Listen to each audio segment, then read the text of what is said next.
వ్యానులో తమిళనాడు రాష్ట్రానికి తరలిస్తున్న 443.86 కేజీల గంజాయిని పోలీసులు స్వాధీనం చేసుకున్నారు.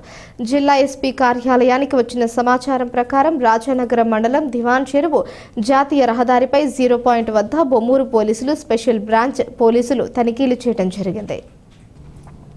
దీనికి సంబంధించిన వివరాలను తూర్పు zone incharge south zone DSP M Ambika Prasad Bommuru police స్టేషన్లో వెల్లడించారు. దివాన్ చెరువు 0 పాయింట్ సమీపంలో నిలిపి ఉంచిన ఓ డీసీఎం వ్యాన్ను తనిఖీ చేయగా వెనుక తొట్టి కింద ప్రత్యేకంగా అమర్చిన ఓ బాక్సులో గంజాయి ఉన్నట్లు గుర్తించారు.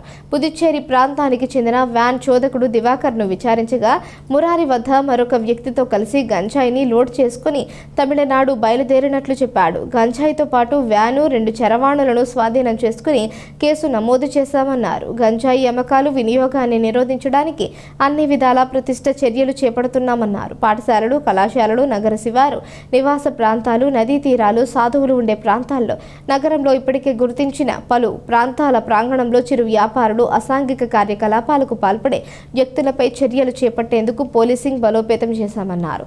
బొమ్మూరు ఇన్స్పెక్టర్ ఎండి ఉమర్, ఇతర సిబ్బంది పాల్గొన్నారు.